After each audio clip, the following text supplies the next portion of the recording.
نے کہا کہ بعض لوگ عمرہ کر کے آتے ہیں تو لوگ انہیں حاجی صاحب کہنا شروع کر دیتے ہیں. اب جس کو کہہ رہے ہیں کیا وہ اس کو تصحیح کرے یا نہ کرے؟ دیکھیں کرنی چاہیے. وہ بیچارہ غلط فہمی کے اندر حاجی صاحب کہہ رہا ہے. حاجی حج کرنے والے کو کہتے ہیں، عمرہ کرنے والے کو تو حاجی نہیں کہتے. یہ ایسی ہے جیسے آپ حافظ نہ ہو کوئی آپ کو حافظ کہنے لگے، آپ مفتی نہ ہو آپ کو مفتی کہنے لگیں، کوئی ڈاکٹر نہ ہو اس کو کوئی ڈاکٹر کہنے لگے، تو کیا وہ خوش ہو کے سر ہلانا شروع کر دے؟ وہ تصحیح کرے کہ میں ڈاکٹر نہیں ہوں. اسی طرح کہے میں نے حج نہیں کیا ہے، میں نے عمرہ کیا ہے، میں ایک عام آدمی ہوں. عمرہ کرنے سے کوئی آدمی میں کمال پیدا نہیں ہو جاتا، حج کر کے کمال پیدا نہیں ہو جاتا. پتہ نہیں لوگ کیا سمجھتے ہیں کہ حج کرنے کے بعد ہم 7ویں آسمان پہ پہنچ گئے. مقبول ہوگا تو پھر شاید کوئی کمال ہوتا، پتہ ہی نہیں ہوتا کہ مقبول ہے یا نہیں ہے.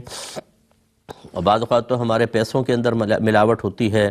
وہاں پہ جا کے جس طریقے سے ہم ارکان ادا کرتے ہیں، جس طرح ہمارے پاس علم دین نہیں ہوتا، ہمیں تو خوف زدہ رہنا چاہیے کہ پتہ نہیں مقبول بھی ہوگا کہ نہیں ہوگا. امید اور خوف یہ دونوں چیزیں ہونی چاہیے. یہ امید اس چیز کی کہ اللہ بڑا رحیم و کریم ہے قبول کر لے گا، لیکن خوف اس بات کا کہ اس کی ذات بڑی بے نیاز ہے، وہ رد بھی کر سکتا ہے. تو پھر ساری عجب و خود پسندی ختم ہو جائے گی. حاجی صاحب واپس آتے ہیں تو پھولوں کے ہار ڈلوا رہے ہیں. تکبر اتنا بڑھ جاتا ہے کہ لوگ جو ملنے نہیں آتا اس سے رشتہ داری ختم کر دیتے ہیں. یہ کیا چیزیں، حرکتیں، چیپ حرکتیں بالکل.